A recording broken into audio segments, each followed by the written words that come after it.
जोड़ना है तुझे ऊंचा, परों को खोल के रख। कसौटी वक्त की है, हौसलों को तोल के रख।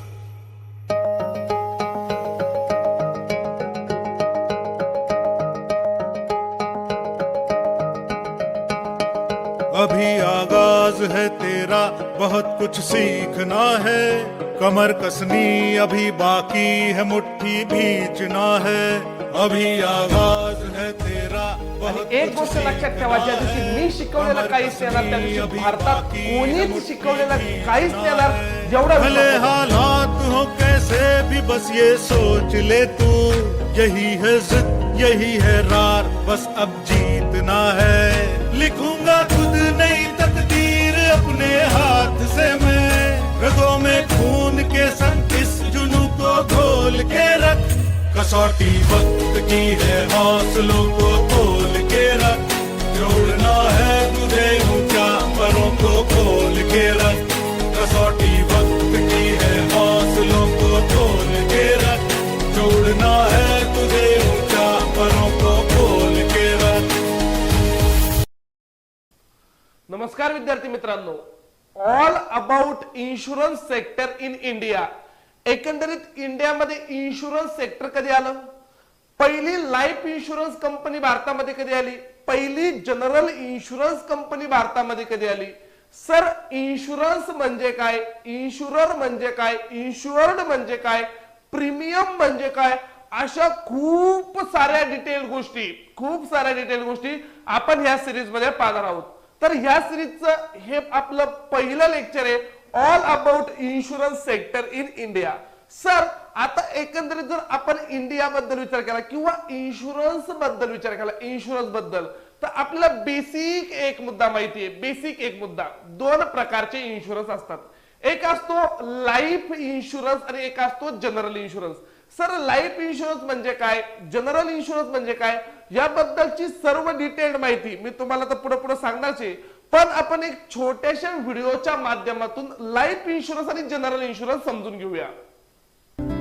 मिस करोगे मुझे? मैं तुझसे ही छुप छुप कर तेरी आँखें पढ़ती।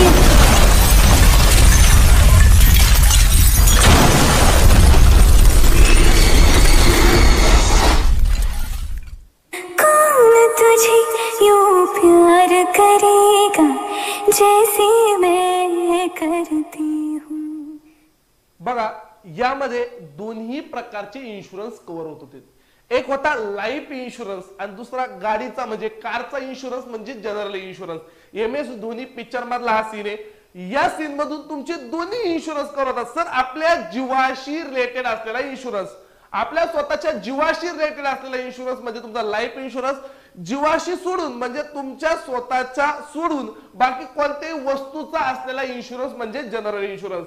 Sir, about exam point of view आपल्याला सगळ्या गोष्टी पाहिजे, एक्झाम पॉइंट ऑफ व्ह्यू की कोणकोणत्या प्रकारचे इन्शुरन्स आहे आणि कसे कसे। बघा सर, सगळ्यात महत्वाचा मुद्दा what is insurance. What is insurance मी पुढे तुम्हाला सगळं थेरॉटिकल पण मुद्दे दाखवणार आहे, पण प्रॅक्टिकली सर इन्शुरन्स काय असतो प्रॅक्टिकली बघा। आता सपोज माझी एखादी फॅक्टरी आहे, किंवा सपोज माझी कार आहे, आता ही कार घेण्यासाठी किंवा ही फॅक्टरी बनवण्यासाठी, थोडं मी कार म्हणतो, ही कार विकत घेण्यासाठी मला लागलाय 20 लाख रुपये खर्च। 20 लाख रुपये मी कार विकत घेण्यासाठी खर्च केलाय। आता सर, ह्या 20 लाख रुपये खर्च केला आणि अचानक कारचा ऍक्सिडेंट झाला, तर त्या केसमध्ये माझे 20 लाख रुपये पाण्यामध्ये जाईल। अचानक सर, कार तर उभी आहे पण अचानक त्या कारवर एखादं झाड कोसळलं, एखादं झाड पडलं आणि ती कार उद्ध्वस्त झाली, त्या केसमध्ये माझा 20 लाखाचा लॉस होईल। अचानक काहीतरी झालं, कारमध्ये स्फोट झाला, काही त्या केसमध्ये माझं 20 लाखाचं नुकसान होईल, पण हे 20 लाखाचं नुकसान माझ्यासाठी परवडणार नसतं, म्हणून मी ह्या कारवर काढतो इन्शुरन्स। म्हणजे तुमचा जो आर्थिक लॉस आहे, हा लॉस भरून काढण्यासाठी असतो इन्शुरन्स। त्यासाठी असते एक इन्शुरन्स कंपनी। सर मग मी काय करतो, कारवर इन्शुरन्स काढतो म्हणजे एखाद्या काय करतो, कारवर काहीतरी प्रीमियम भरतो, कारसाठी काहीतरी प्रीमियम भरतो. मी पुढे सगळ्या गोष्टी तुम्हाला सांगणार आहे अबाउट प्रीमियम वगैरे काय. या काहीतरी पर्सेंट मी कारचा प्रीमियम भरतो म्हणजे monthly, yearly. Me around yearly suppose 10,000 रुपये भरले, 10,000 रुपये भरले. आता 10,000च्या केसमध्ये 1 वर्षभर माझ्या कारवर इन्शुरन्स असेल, मला प्रोटेक्शन असेल, म्हणजे उद्या चालून काहीही झालं तर त्या केसमध्ये मला जो काही खर्च लागणार आहे कार नीट करण्यासाठी किंवा पुन्हा नवीन कार घ्यायसाठी, तेवाले पूर्ण पैसे इन्शुरन्स कंपनी देईन. तेवाले पूर्ण पैसे काय करत, इन्शुरन्स कंपनी देईन. मग सर महत्वाचा जर मुद्दा पाहिला तर यामध्ये इन्शुरन्स कंपनीचा काय फायदा हो सर, ज्यांनी तुमच्याकडून 10,000 रुपयेच घेतले त्या बदल्यात तुम्हाला ते 20 लाखापर्यंतच नुकसानची भरपाई देतात. ते यामध्ये इन्शुरन्स कंपनीचा फायदा काय, तर यामध्ये इन्शुरन्स कंपनीचा फायदा म्हणजे बघा, कार माझ्या एकट्याकडेच नाहीये, अशी भारतामध्ये लाखो लोकांकडे कार आहे, लाखो लोकांकडे कार आहे आणि लाखो लोक त्या कारचा प्रीमियम काढणारे. पण त्यातील काहीच लोकांना ह्या हाय लॉस मधून सफर करावं लागणार आहे. म्हणजे large number of people contribute a small amount, large number of people contribute करतात स्मॉल अमाऊंट आणि few people suffer from the high loss.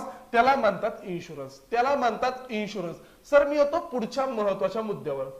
आता मी तुम्हाला सांगितलं 2 प्रकारचे इन्शुरन्स असतात.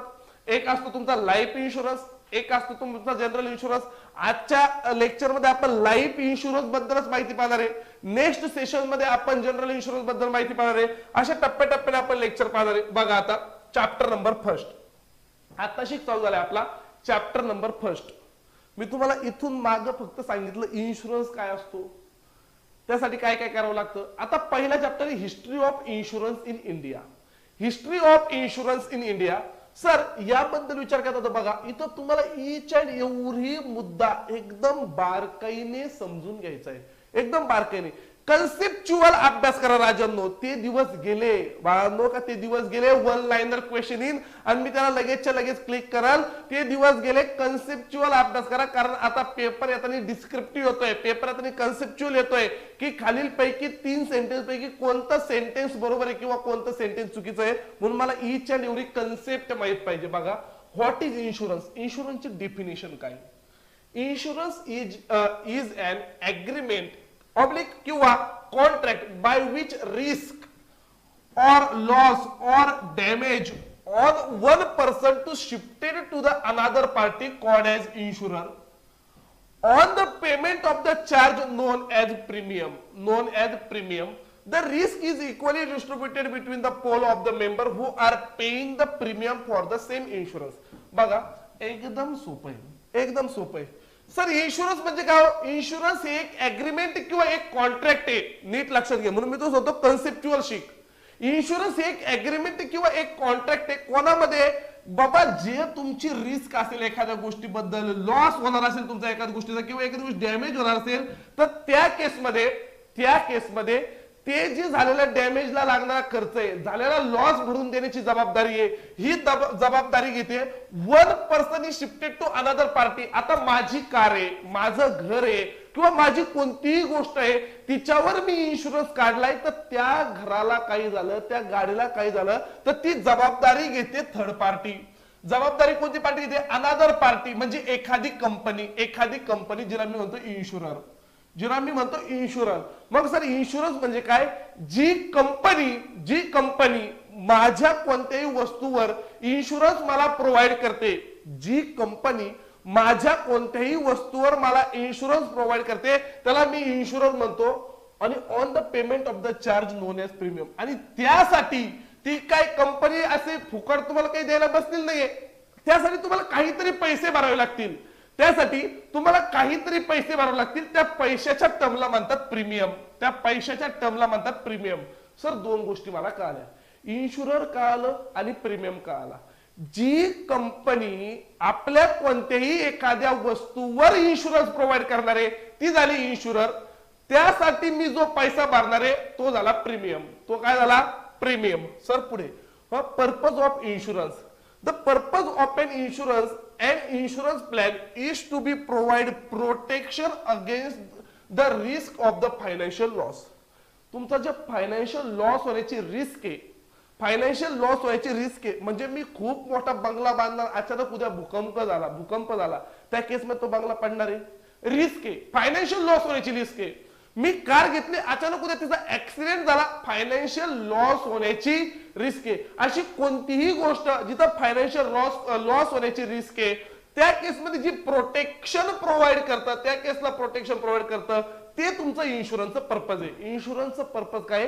फायनान्शियल लॉस होण्याची रिस्क असेल, त्याच्या बदल्यात तुम्हाला जे प्रोटेक्शन प्रोव्हाइड केलं जाईल त्याला म्हणतात पर्पज ऑफ इन्शुरन्स. हे पर्पज ऑफ इन्शुरन्स आहे. त्याच्यानंतर हु इज इन्शुरर? इन्शुरर कोण आहे? मी आताच तुम्हाला सांगितलं. Who is insurer? The insurance company that provide you the insurance cover and the insurance plan is insurer. म्हणजे आपल्या सोप्या भाषेत, जी इन्शुरन्स कंपनी तुम्हाला इन्शुरन्स प्लॅन प्रोव्हाइड करते, तुमचा फायनान्शियल लॉस कव्हर करून देण्याची जबाबदारी घेते, ती कंपनी म्हणजे इन्शुरर. ती कंपनी म्हणजे इन्शुरर. आणि महत्वाचा मुद्दा, सर द पर्सन किंवा जी इन्स्टिट्यूशन असेल who by the insurance plan is said insured. दोन वेगवेगळ्या कन्सेप्ट आहे. नीट मुद्दा घ्या. इन्शुरन्स ही कन्सेप्ट वेगळी आहे, इन्शुरर ही कन्सेप्ट वेगळी आहे, इन्शुअर्ड ही कन्सेप्ट वेगळी आहे. सर इन्शुरर म्हणजे काय? इन्शुरर म्हणजे जी कंपनी इन्शुरन्स प्रोव्हाइड करते ती झाली इन्शुरर. सर इन्शुअर्ड म्हणजे काय? जो व्यक्ती, आता मी आहे, माझ्या एखाद्या कारचा, माझ्या स्वतःच्या जीवनाचा कसलाही इन्शुरन्स मी काढला, ज्या व्यक्तीचा तो इन्शुरन्स काढला जातो तो झाला इन्शुअर्ड. तो काय झाला? इन्शुअर्ड. मी माझ्या कारचा इन्शुरन्स काढलेला, मी इन्शुअर्ड आहे. मी कोण आहे? इन्शुअर्ड आहे. आणि जी कंपनी मला ते प्रोटेक्शन प्रोव्हाइड करते ती आहे इन्शुरर. ती आहे इन्शुरर. आणि what is premium? What is premium? Premium म्हणजे बघा आता, insurance premium is the amount of the money that an individual or company must pay for an insurance policy. Suppose you buy a car insurance for a year. For that you have to pay some amount to the insurance company. The amount which you pay to the insurance company is known as premium. Sir सोप्या भाषेत सांगा, सोप्या भाषेत बघा. मला जास्त नाही पाहायचं राजांनो, जास्त ताण नाही घ्यायचा. सोप्या भाषेत मला या सगळ्या कन्सेप्ट सांगा. पहिली कन्सेप्ट मी पाहिली, पहिली कन्सेप्ट इन्शुरर कोण आहे. दुसरी कन्सेप्ट मी पाहिली इन्शुअर्ड कोण आहे. आणि तिसरी कन्सेप्ट मी पाहिली प्रीमियम कोण आहे. प्रीमियम म्हणजे काय? ह्या तीन कन्सेप्ट मला ह्या स्लाइडवरून लक्षात घ्यायच्या. इन्शुरर म्हणजे जी कंपनी इन्शुरन्स प्रोव्हाइड करते ती झाली इन्शुरर. इन्शुअर्ड म्हणजे जो व्यक्ती इन्शुरन्स काढतो, ज्या व्यक्तीला प्रोटेक्शन भेटतंय, ज्या व्यक्तीला लॉस झाला तर तो भरून देणार आहे, म्हणजे तो व्यक्ती, जो व्यक्ती हे काढतोय तो झाला इन्शुअर्ड. आणि प्रीमियम म्हणजे काय? सर त्यासाठी जी अमाऊंट पे करावं लागते, त्यासाठी जी अमाऊंट पे करावं लागते ती झालं तुमचा प्रीमियम. ते झालं तुमचा प्रीमियम. तर सर ह्या तिन्ही कन्सेप्ट मला इथून कळाल्या. इन्शुरन्स म्हणजे काय? व्हॉट इज इन्शुरन्स म्हणजे काय? त्याची डेफिनेशन काय? पर्पज ऑफ इन्शुरन्स काय? तुमचा फायनान्शियल लॉस होण्याची जी रिस्क आहे त्या रिस्कवर असणारं प्रोटेक्शन म्हणजे तुमचं पर्पज ऑफ इन्शुरन्स. ते इन्शुरन्सचं पर्पज आहे. सर इन्शुरर का आलं, इन्शुअर्ड का आलं, प्रीमियम का आलं, इन्शुरन्स काय ते पण कळालं, पर्पज ऑफ इन्शुरन्स काय ते पण कळालं. हे एकदम होतं बेसिक, हे एकदम होतं बेसिक. पुढे जाऊया, पुढे सर त्याच्यानंतर पुढे. आता येतो महत्वाचा मुद्दा, टाइप्स ऑफ इन्शुरन्स. मी तुम्हाला सुरुवातीला सांगितलं there are two types of insurance, life insurance and general insurance. Life insurance and general insurance. Sir life insurance म्हणजे माझ्या जीवाशी, माझ्या स्वतःच्या जीवाशी रिलेटेड असलेला इन्शुरन्स म्हणजे लाईफ इन्शुरन्स. जनरल इन्शुरन्स म्हणजे आपला स्वतःचा जीव सोडून बाकी ज्याच्यावर मी इन्शुरन्स काढेल तो सगळा जनरल इन्शुरन्स. म्हणजे कारवर, घरावर, ऑफिसवर, कोणत्या पण एखाद्या कंपनीवर, कशावर पण जो इन्शुरन्स असेल तो जनरल इन्शुरन्स. मग sir life insurance and non life म्हणजे जनरल इन्शुरन्स, असे दोन टाइप आहे इन्शुरन्सचे. Basically two main types of the insurance exist in India. One is the insurance plan that cover the life of the person, that is known as life insurance. म्हणजे असा insurance plan जो पर्सनच्या लाईफवर protection provide करतो त्याला मी life insurance म्हणतो. And another is the deal with the rest of the insurance and it is known as the non life insurance, किंवा त्याला मी general insurance म्हणतो. त्यालाच नॉन लाईफ इन्शुरन्स म्हणतात, त्यालाच जनरल इन्शुरन्स हे पण म्हणतात. बरं, त्यातलं पहिलं life insurance. Life insurance is an insurance agreement in which the insurer guaranteed to pay a specific amount in case of the death of the beneficiary. Life insurance म्हणजे तुमचा अचानक मृत्यू झाला त्या केसमध्ये तुम्हाला इन्शुरन्स अमाऊंट भेटेल. ती कोणाला भेटेल? The amount will be paid to the nominee of the beneficiary. जो नॉमिनी तुम्ही प्रोव्हाइड केलेला आहे त्या नॉमिनीला भेटेल. The return of the beneficiary has to pay a specific amount of the insurer known as the premium. आणि त्यासाठी तुम्हाला काहीतरी पैसे भरावे लागतात रेग्युलर, त्याला तुम्ही प्रीमियम म्हणतात. जनरल इन्शुरन्स म्हणजे काय? This include all the insurance other than life insurance, like health असेल, प्रॉपर्टी असेल, कोणता पण असेल. सर बेसिक आहे ही थेअरी मध्ये मला तेवढा इंटरेस्ट नाही, मला तुमच्या कन्सेप्ट क्लिअर करून घेण्यामध्ये जास्त इंटरेस्ट आहे. दोन प्रकारचे इन्शुरन्स असतात. एक असतो लाईफ इन्शुरन्स, एक असतो नॉन लाईफ इन्शुरन्स, ज्याला मी म्हणतो जनरल इन्शुरन्स. लाईफ इन्शुरन्स म्हणजे माझ्या जीवाशी रिलेटेड.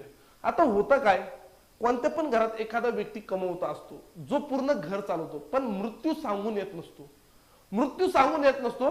अचानक मृत्यू झाला तर त्याच्या पाश्चात त्याच्या घरातील जे लोक आहे ह्या लोकांचं काय, तर त्यासाठी तो व्यक्ती स्वतःच्या नावावर लाईफ इन्शुरन्स काढून ठेवतो. म्हणजे आपल्या मृत्यूनंतर काहीतरी पैसे घरच्यांना भेटेल जेणेकरून घरचे त्याच्यावर जगू शकतात, त्यासाठी लाईफ इन्शुरन्स. आणि अदर दॅन पर्सन जो काही बाकीचा इन्शुरन्स आहे तो सगळा नॉन लाईफ किंवा जनरल इन्शुरन्स. सर महत्वाचा मुद्दा येतो आता लाईफ इन्शुरन्स. त्यातला आपण आजच्या सेशन मध्ये लाईफ इन्शुरन्स पाहणार आहे. नेक्स्ट सेशन मध्ये आपण जनरल इन्शुरन्स पाहणार आहे. बघा आता लाईफ इन्शुरन्स, इथून प्रश्न तयार होतील, इथून पुढे प्रश्न तयार होतील. सुरुवातीला पण प्रश्न तयार होतील, इन्शुअर कोण आहे, इन्शुअर्ड कोण आहे, इन्शुरन्स काय, प्रीमियम काय, याच्यावर पण तयार होतील. आता बघा सगळ्यात बेसिक मुद्दा, history of the life insurance. Life इन्शुरन्सची हिस्ट्री काय? The history of the insurance in India can be understood in the two part. दोन वेगवेगळ्या पार्ट मध्ये हिस्ट्री डिवाइड केलेली आहे. Before the year 1912 and after the year 1912. म्हणजे 1912च्या अगोदर आणि 1912च्या नंतर असे दोन पार्ट मध्ये इन्शुरन्स डिवाइड केलेले आहे. सर असं का बरं?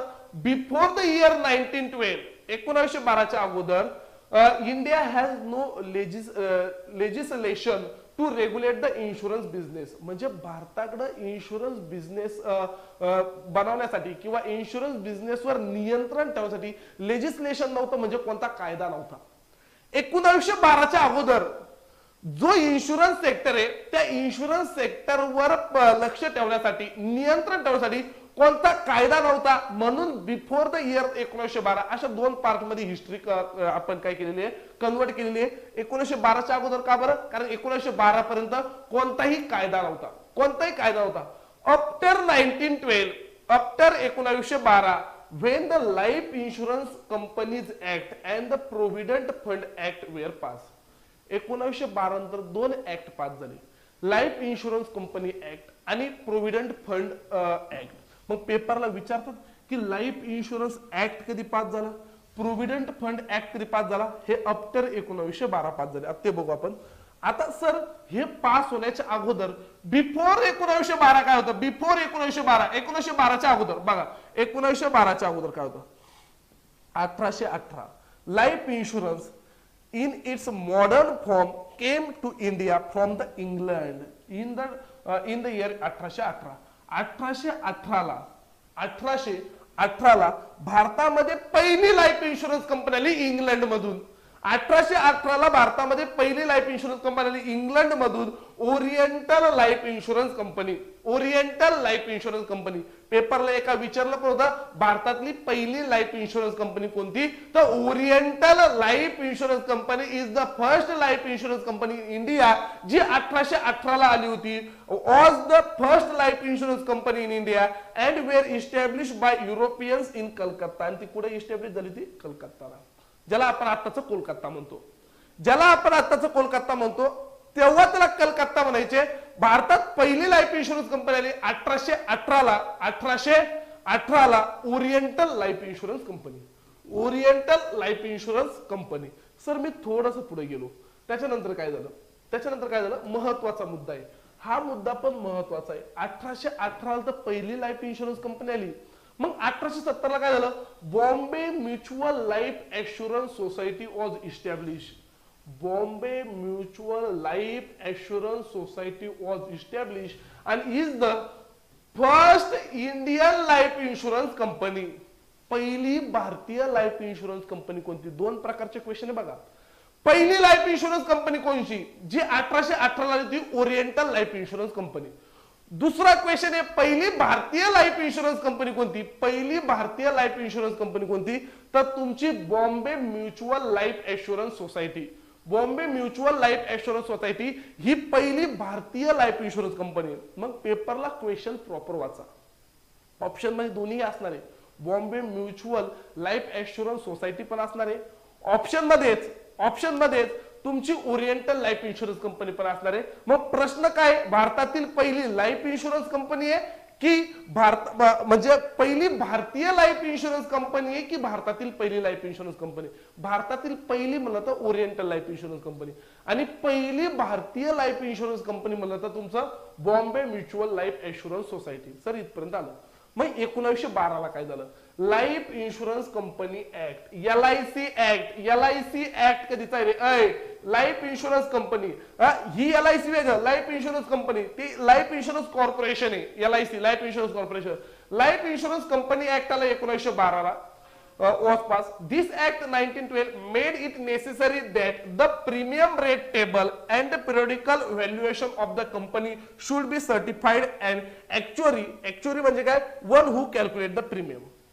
जेव्हा नीट लक्षात घ्या, जेव्हा 1912 ला life insurance company act pass झाला त्यानंतर this act in 1912 made it necessary that the premium rate table त्यांनी नेसेसरी केलं प्रीमियम रेट टेबल. म्हणजे त्याच्या अगोदर काय होत होतं? 1912च्या अगोदर त्याच्या अगोदर असं होतं का जी कोणती कंपनी असणार ती तिच्या मनाने प्रीमियम रेट ठरवायची. पण आता जेव्हा LICचा life insurance company act pass झाला त्यानुसार प्रीमियमचा टेबल फिक्स केला. त्याच रेटनुसार तुम्हाला प्रीमियम घ्यावं लागेल.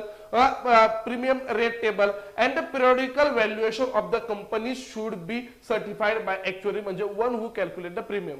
मग ते ऍक्ट थ्रू काही रूल्स आले, काही रेग्युलेशन्स आले. आपल्यासाठी महत्वाचं लाईफ इन्शुरन्स कंपनी ऍक्ट कधीचा आहे? तर 1912चा. म्हणून आपण दोन वेगवेगळ्या पार्ट मध्ये लाईफ इन्शुरन्स कंपनीची हिस्ट्री कन्वर्ट केली होती किंवा डिस्ट्रीब्यूट केली होती दोन वेगवेगळ्या पार्ट मध्ये. बिफोर 1912 आफ्टर 1912 अशी दोन पार्ट मध्ये डिस्ट्रीब्यूट का बरं केली? 1912च्या अगोदर कोणताही कायदा नव्हता इन्शुरन्स साठी. जरी 1818 ला पहिली इन्शुरन्स कंपनी भारतामध्ये आली इंग्लंड मधून, जरी 1870 मध्ये पहिली भारतीय इन्शुरन्स कंपनी तयार झाली, तरी 1912 पर्यंत कोणताही कायदा नव्हता जो 1912 ला लाईफ इन्शुरन्स कंपनी ऍक्ट. बर However, this act discriminated between the foreign and Indian company on many account has given the priority of the foreign company putting the Indian company as the disadvantage. बर मग आता sir जसा हा act आला तसा 1938 ला काय झालं? नीट लक्षात घ्या. 1912 ला लाईफ इन्शुरन्स कंपनी ऍक्ट आणि द इन्शुरन्स ऍक्ट आला 1938 ला. द इन्शुरन्स ऍक्ट आला 1938 ला. It was the first legislation म्हणजे कायदा governing both life insurance and non life insurance. It was aim to providing strict state control over the insurance business. Insurance business म्हणजे तुमचं जे life insurance आहे, non life insurance आहे, यासाठी एक particular कायदा बनवला. यासाठी पर्टिक्युलर एक काय केला? कायदा बनवला 1938 ला. The insurance act. 1912 ला काय झालं? 1912 ला पहिला ऍक्ट आला होता. 1912 ला लाईफ इन्शुरन्स कंपनी ऍक्ट. 1938 ला आला द इन्शुरन्स ऍक्ट. 1944 ला काय झालं? आता इथून पुढे महत्वाचं. Now a time came when demand for the nationalization of the life insurance industry gained momentum. A bill of aim to life insurance act 1938 was introduced in the legislative assembly. However, after the several efforts, the actual nationalization could be taken in 1956.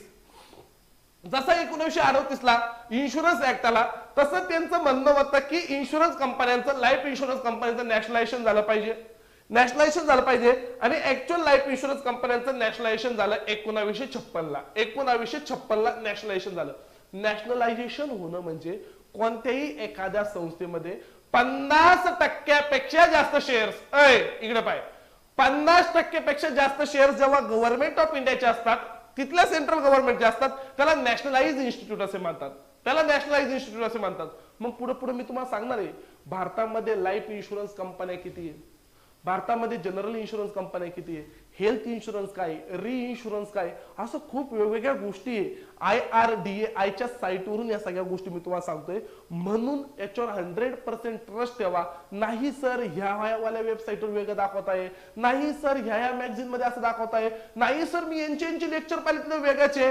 ते lecture कधीतरी जुन्या काळात record केले असतील, ती sheet कधीतरी जुन्या काळात बनवली असेल. मी आजच्या याच्यानुसार तुम्हाला मी वेबसाईट पण ओपन करून दाखवणार आहे. नेक्स्ट जसं जसं पुढे पुढे आपण लेक्चर मध्ये त्याच्यात मी सगळ्या गोष्टी तुम्हाला दाखवेन. त्याच्यानंतर पुढे बघा 1956 ला काय झालं. मी तुम्हाला सांगितलं 1956 ला नॅशनलायझेशन झालं. 19 जानेवारी 1956 that life insurance company in India is nationalise. सगळ्या लाईफ इन्शुरन्स कंपन्या 1956 ला नॅशनलाइज केल्या. सर सगळ्या म्हणजे किती हो, 245 Indian and foreign insurance are provided societies were taken over by the central government and nationalise. 245 Indian आणि फॉरेन लाईफ इन्शुरन्स कंपन्या एकाच वेळेस नॅशनलाइज करण्यात आल्या 1956 ला. 1956 ला सर तिथपर्यंत ठीक आहे. The parliament of the India pass the life insurance corporation act. बघा आता हा वेगळा ऍक्ट आहे, life insurance corporation act on the 19th of June 1956. आता लाईफ इन्शुरन्स कॉर्पोरेशन ऍक्ट 1956 चा आहे. लाईफ इन्शुरन्स कॉर्पोरेशन ऍक्ट नीट लक्षात घ्या. लाईफ इन्शुरन्स कॉर्पोरेशन आहे, कॉर्पोरेशन, आणि लाईफ इन्शुरन्स कंपनी ऍक्ट वेगळा 1912 चा. नीट पेपरला लक्षात घ्यायचा. तुला विचारतात काय LIC म्हणजे लाईफ इन्शुरन्स कंपनी ऍक्ट विचारतात का लाईफ इन्शुरन्स कॉर्पोरेशन ऍक्ट विचारतात. लाईफ इन्शुरन्स कॉर्पोरेशन ऍक्ट जर म्हणलं तर 1956 ला, आणि लाईफ इन्शुरन्स कंपनी ऍक्ट म्हणलं तर 1912 चा. सर मला हा वाला मुद्दा लक्षात आला. सर इथं काय केलं, हा ऍक्ट बनवला, त्याच्या अंतर्गत 245 इंडियन आणि फॉरेन कंपन्या नॅशनलाइज केल्या आणि सगळ्यांना एकाच कंपनीत कन्वर्ट केलं. The life insurance corporation of India was created on 1 September 1956. 1 September 1956 ला LIC ची स्थापना झाली, लाईफ इन्शुरन्स कॉर्पोरेशनची. 1 सप्टेंबर 1956 ला LIC ची स्थापना झाली, लाईफ इन्शुरन्स कॉर्पोरेशनची. लाईफ इन्शुरन्स कॉर्पोरेशनची. मग 1956 पर्यंत ज्या सगळ्या इंडियन आणि फॉरेन कंपन्या होत्या, 245 इंडियन आणि फॉरेन कंपन्या, लाईफ इन्शुरन्स कंपन्या एकत्र आल्या, सगळ्यांना नॅशनलाइज केलं आणि एकाच कंपनीत कन्वर्ट केलं, life insurance corporation company. Life insurance corporation म्हणजे LIC. 1956 नंतर एकमेव लाईफ इन्शुरन्स कंपनी होती, ती म्हणजे तुमची LIC. ती म्हणजे तुमची LIC. ह्या वाल्या गोष्टी मी सर सोबत लक्षात घेतल्या, सोबत लक्षात घेतल्या. मग बघा पहिल्या पार्ट मध्ये हा होता पहिला पार्ट. यामध्ये आपण काय पाहिलं, इन्शुरन्स म्हणजे काय, इन्शुरन्स म्हणजे काय, इन्शुरर म्हणजे काय, इन्शुअर्ड म्हणजे काय, प्रीमियम म्हणजे काय. मग चॅप्टर फर्स्ट चालू केला आपण, history of the insurance company in India. 2 प्रकारचे इन्शुरन्स होते. किती प्रकारचे इन्शुरन्स होते, 2 प्रकारचे. लाईफ इन्शुरन्स वेगळं, त्याच्यानंतर आपण विचार केला जनरल इन्शुरन्स वेगळं. मग सर 1818 ला काय झालं, 1818 ला काय झालं सर, त्याच्यानंतर 1870 ला काय झालं, 1912 ला काय झालं, 1938 ला काय झालं सर, 1956 ला काय झालं. असं पूर्ण लाईफ इन्शुरन्सची हिस्ट्री पाहिली अप टू 1956 पर्यंत, 1956 पर्यंत. सेकंड पार्ट मध्ये हा होता पहिला पार्ट आपला, जो आपण इन्शुरन्स अवेअरनेस घेतोय, इन्शुरन्स अवेअरनेसचा पहिला पार्ट. सेकंड पार्ट मध्ये आपण पाहणार आहे लगेचच्या लगेच जनरल इन्शुरन्स काय, जनरल इन्शुरन्स काय, मग history of the general insurance. मग भारतामध्ये लाईफ इन्शुरन्स कंपन्या किती, भारतामध्ये जनरल इन्शुरन्स कंपन्या किती, भारतामध्ये हेल्थ इन्शुरन्स किती, भारतामध्ये री इन्शुरन्स कंपन्या किती. हे ऍक्च्युअल IRDAI च्या साईटवर IRDAI म्हणजे काय, ह्या सगळ्या गोष्टी आपण पाहूया सेकंड पार्ट मध्ये. ह्या सगळ्या गोष्टी आपण कशामध्ये पाहूया, सेकंड पार्ट मध्ये. तर चालेल. बघा हा होता आपला all about insurance in India किंवा insurance awareness part 1. Insurance awareness part 1 भेटूया इन्शुरन्स अवेअरनेसच्या पार्ट सेकंड मध्ये. पार्ट सेकंड मध्ये मी सुरुवातीला पार्ट 1 ची प्रॉपर रिव्हिजन आणि त्याच्यानंतर लगेच आपलं पार्ट सेकंड बघूया. ह्या हिशोबाने आपण एक एक पार्ट डिटेल मध्ये समजून घेऊया. तुम्ही पण ह्याच पद्धतीने लक्ष देत चला लेकरांनो. बघा कन्सेप्च्युअल शिका, कन्सेप्ट समजून घ्या. मी पुन्हा सांगेन कन्सेप्ट समजून घ्या. तुम्ही एमसीक्यू वाचण्याच्या नादाला लागू नका राजांनो, की हे एमसीक्यू मी वाचतो, ते एमसीक्यू वाचतो. पॅटर्न पूर्ण चेंज झालेले आहे. एमसीक्यू म्हणजे असं वन लाईनर क्वेश्चन येत नाही रे बाबा, डिस्क्रिप्टिव्ह मध्ये येतं. म्हणजे इन्शुरर म्हणजे काय, तर तुला पूर्ण कन्सेप्टच क्लिअर पाहिजे.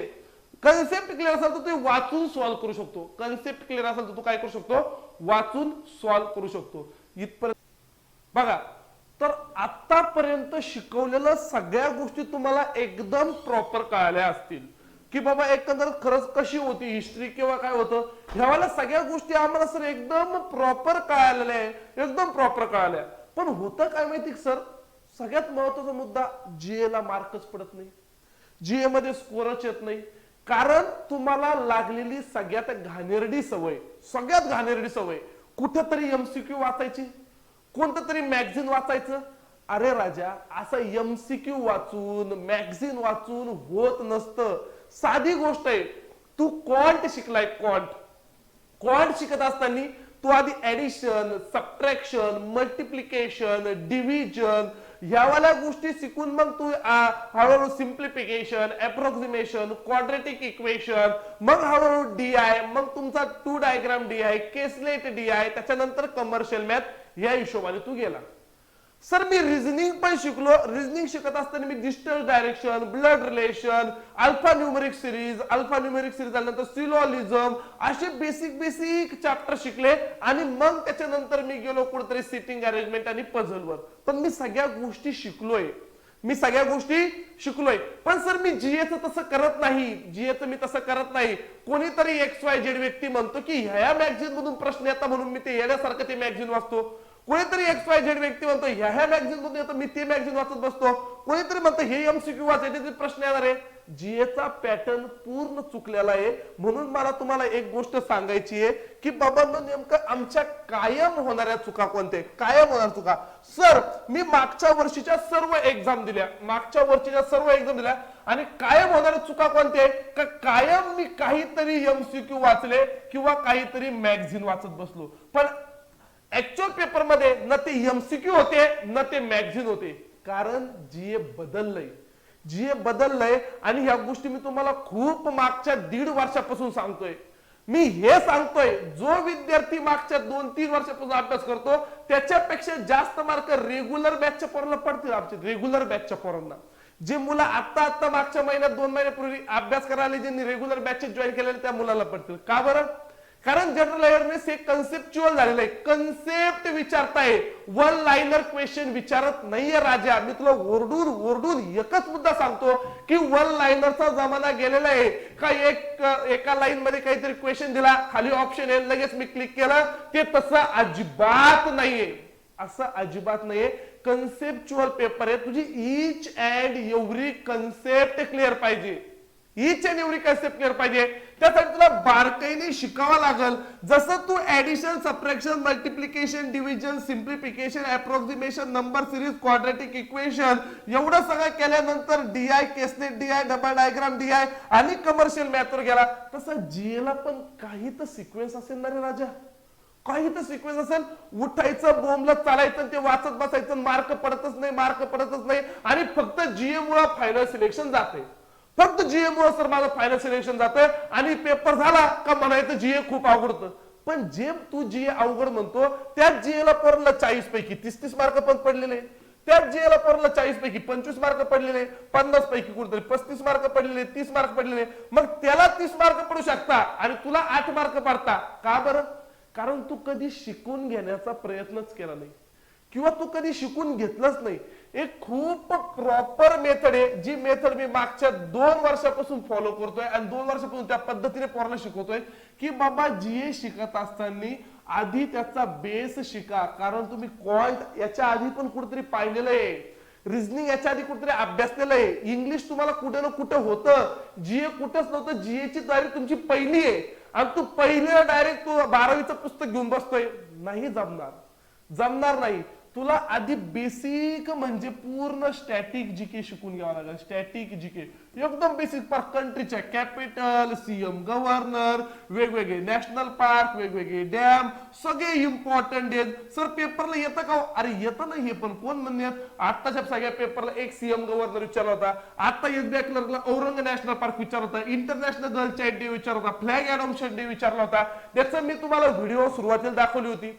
50 पेक्षा जास्त क्वेश्चन आणि पेपर अवघड होता म्हणता. नव्हता अवघड, पण आधी मला सगळं प्रॉपर स्टॅटिक जीके शिकून घ्यावं लागलं. आणि सगळ्यात महत्वाचं, तू जर बँकिंग करतोय ना, बँकिंग एक वेळेस मी तुला म्हणेन हे नाही आलं तर जाऊ सोडून दे, पण तुला बँकिंगच्या ईच अँड एव्हरी कन्सेप्ट माहितीच पाहिजे. बँकिंग अवेअरनेस तुला माहितीच पाहिजे, तर आणि तरच तू जीए मध्ये स्कोर करू शकतो.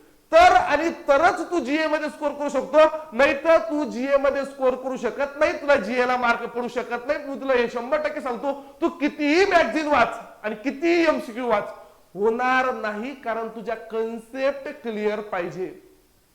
तुला बॅड बँक म्हणजे काय माहितीच पाहिजे. तुला नॅशनल असेट रिकन्स्ट्रक्शन कंपनी म्हणजे काय माहितीच पाहिजे. इंडियन डेप्ट रिझोल्युशन कंपनी म्हणजे काय माहितीच पाहिजे. तुला अशा ईच अँड एव्हरी बारीक बारीक कन्सेप्ट अबाउट बँकिंग अवेअरनेस माहित पाहिजे. कारण पेपर हा कन्सेप्च्युअल आहे. पेपरला असं येतोय बाबा, इथं येतोय क्वेश्चन, क्वेश्चन नंतर 1, 2, 3 असे 3 त्याच्यानंतर टॉपिक, आणि मग खाली ऑप्शन असतात. Only 1 and 3 is correct, only 2 is correct, all of the above is correct. अरे पण हे सगळं तुला माहिती तर पाहिजे. हा कन्सेप्ट काय आहे, सरफेसी ऍक्ट काय आहे, नाही माहित सर मला, मी जातो पेपर द्यायला, नाही पास होऊ शकत.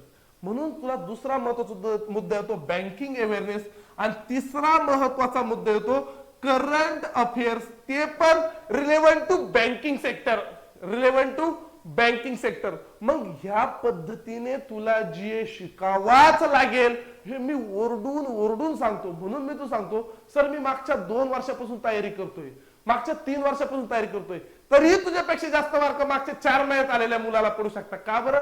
कारण तो प्रॉपर शिकतोय, तो प्रॉपर शिकतोय, त्याला जे दिलंय तो ते करतोय. स्टॅटिक जीके पाठ आहे पोरांचं सगळं, बँकिंग अवेअरनेस सगळ्या कन्सेप्ट माहितीये, करंट अफेअर विचारा काही पण, आणि पेपरला आता डीप मध्ये विचारता येत त्या पद्धतीने आपण ते शिकलो पाहिजे. मी मागच्या 5 वर्षापासून प्रत्येक एक्झाम दिलेली, प्रत्येक मेन्स दिलेली, आणि प्रत्येक मेन्सचं एकंदरीत जर विचार केला तर माझ्याकडे क्वेश्चन्स आहे, कोणकोणते क्वेश्चन्स विचारले होते, काय काय विचारले होते. मग सर हे सगळं मी एकंदरीत करू कुठून, हे सगळं मी करू कुठून, त्यासाठी एकाच जागेवर मी पूर्ण सोल्युशन पण आणलेलं आहे. जे सारथीचे विद्यार्थी आहे ऑफलाईनचे, अशांना तर सगळं फ्री ऑफ कॉस्ट जीए भेटतंय, म्हणजे त्याच फीज मध्ये भेटतंय. जे सारथीचे ऑनलाईनचे विद्यार्थी आहे त्यांना पण भेटतंय. सोबत सर आता बघा एकंदरीत ईडीओची एक्झाम आहे, ईडीओची एक्झाम आहे. आता त्याच्यामध्ये हे बघा, हे लेक्चर मी रेकॉर्ड करून ठेवलेले, अजून रेकॉर्डिंग स्टील चालू आहे. मग हिस्ट्री ऑफ लाईफ इन्शुरन्स काय, हिस्ट्री ऑफ जनरल इन्शुरन्स काय, टाइप्स ऑफ लाईफ इन्शुरन्स काय, types of general insurance, how insurance work, term related insurance. मी त्या फोल्डरचा स्क्रीनशॉट काढून आणला. याच्यानंतरचा 7वा पार्ट आहे पब्लिक सेक्टर इन्शुरन्स कंपन्या, मग त्याचे हेडक्वार्टर कुठे आहे, त्याचे हेड कोण आहे, किती पब्लिक सेक्टर इन्शुरन्स कंपन्या, हे असे लेक्चरची रेकॉर्डिंग चालू आहे. का बरं सर? कारण तुला इथं जर विचार केला डबल एओच्या मेन्सला सर 18 मार्चला एक्झाम आहे हो, जानेवारी संपला, 18 मार्चला एक्झाम आहे, अजून फक्त 40-45 दिवस माझ्याकडे बाकी आहे. मी सगळ्याच गोष्टी लाईव्ह नाही घेऊ शकत, म्हणून मी इन्शुरन्स अवेअरनेस रेकॉर्ड करून ठेवतोय, रेकॉर्डेड फॉर्मॅट मध्ये इन्शुरन्स अवेअरनेस देतोय. स्टॅटिक जीके रेग्युलर चालू आहे, करंट अफेअर आता 1 फेब्रुवारीपासून करंट अफेअर पण चालू आहे. ह्या वाल्या सगळ्या गोष्टी सर डबल एओचं वेटेज जर पाहिलं तर 60 मार्कला करंट अफेअर, 60 मार्कला इन्शुरन्स अवेअरनेस, म्हणजे 120 मार्कला. सर नाही, मी ईडीओची तयारी करतो, ईडीओची अप्रॉक्सिमेट 25 मार्कला करंट अफेअर आणि 60 मार्कला तुमचं एकंदरीत insurance awareness.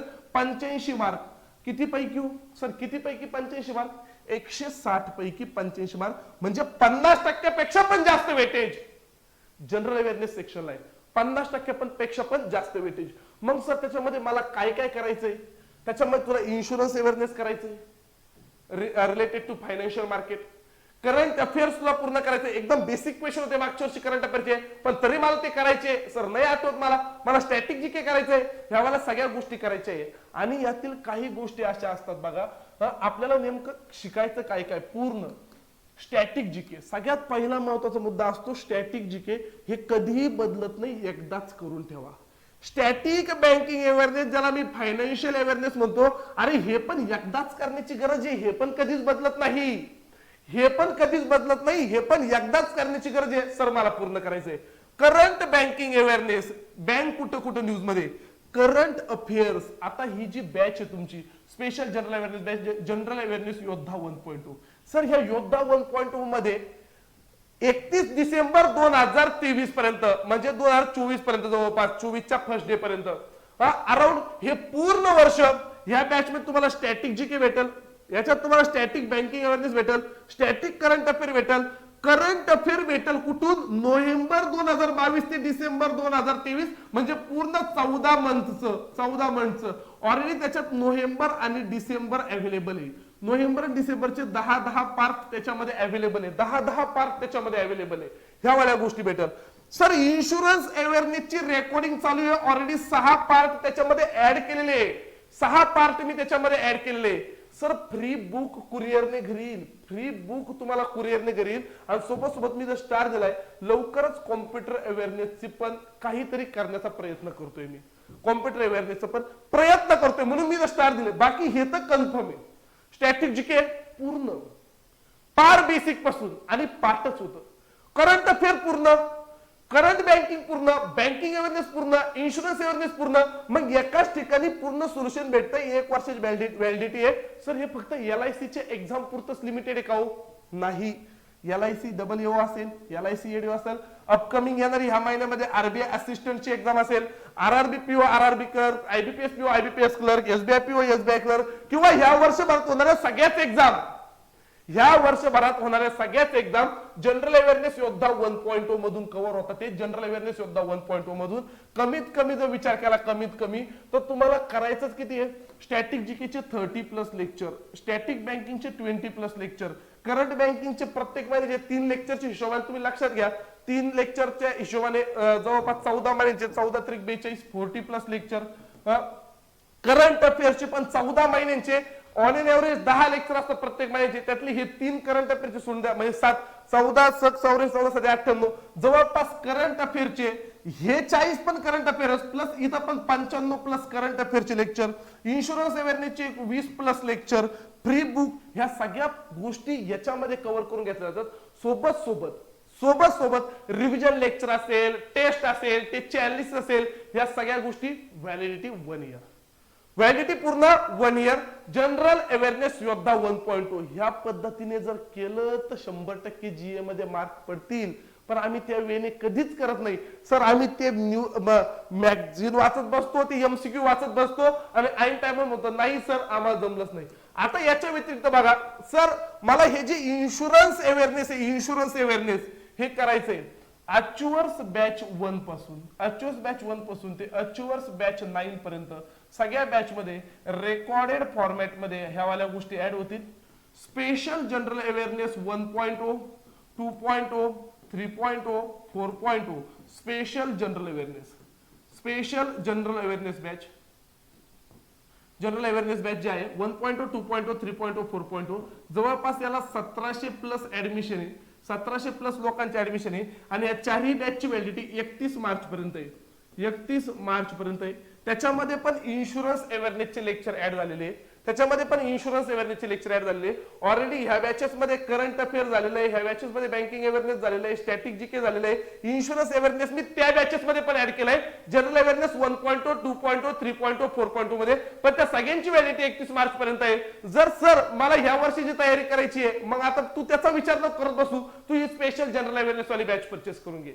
Special general awareness योद्धा 1.0 वाली बॅच परचेस करून घे. त्याच्यामध्ये अजून अपडेटेड गोष्टी तुला भेटतील, अजून अपडेटेड, आणि यावर्षीचा पूर्ण करंट अफेअर वगैरे तुला सगळ्या गोष्टी ह्या जनरल अवेअरनेस योद्धा 1.0 मध्ये भेटेल. ह्या वाल्या गोष्टी करून घ्या. ऍक्च्युअली ह्या बॅच मध्ये पण मी ऍड केलेलं आहे, अजून 2 महिने फक्त त्या बॅचची व्हॅलिडिटी, बाकी त्या चारही बॅचेसची व्हॅलिडिटी त्या हिशोबाने 2 महिने संपणार आहे. आजच्याच बॅच मध्ये रेकॉर्डेड फॉर्मॅट मध्ये इन्शुरन्स अवेअरनेस वाला पार्ट मी ऍड करतोय, इन्शुरन्स अवेअरनेस वाला पार्ट मी ऍड करतोय. सोबत लगेचच आपल्याला जानेवारी 2023 चं करंट अफेअर चालू करायचंय. जसं जानेवारी संपला तसं त्या हिशोबाने या सगळ्या गोष्टी एक्झाम रिलेटेड आणि एक्झाम ओरिएंटेड असतात. त्या हिशोबाने लक्षात घ्या. 3,500 रुपयाला ही बॅच आहे. 3,500 रुपयाला स्पेशल जनरल अवेअरनेस बॅच योद्धा 1.0 म्हणून. योद्धा 1.0 म्हणून तुम्ही सारथी एज्युकेशन नावाचं ऍप आहे. सारथी एज्युकेशन नावाचं ऍप आहे.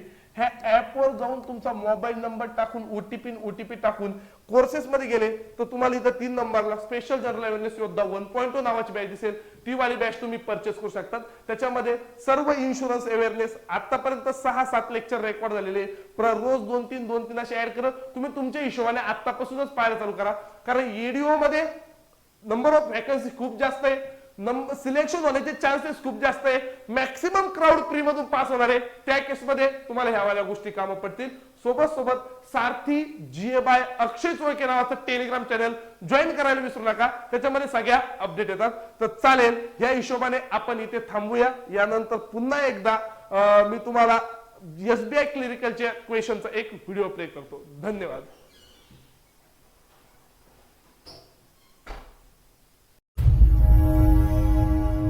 जोड़ना है तुझे ऊंचा, परों को खोल के रख, कसौटी वक्त की है, हौसलों को तोल के रख.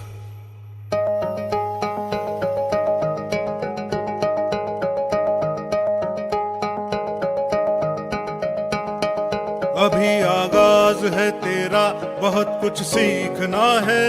कमर कसनी अभी बाकी है, मुट्ठी भींचना है. अभी आगाज है तेरा, बहुत एक गोष्ट लक्षात ठेवा, ज्या दिवशी मी शिकवलेलं काहीच येणार त्या दिवशी भारतात कोणीच शिकवलेलं काहीच येणार. जेवढा भले हालात हो कैसे भी, बस ये सोच ले तू. यही है जिद, यही है रार, बस अब जीतना है. लिखूंगा खुद नई तकदीर अपने हाथ से मैं. रगों में खून के संग इस जुनू को घोल के रख. कसौटी वक्त की है, हौसलों को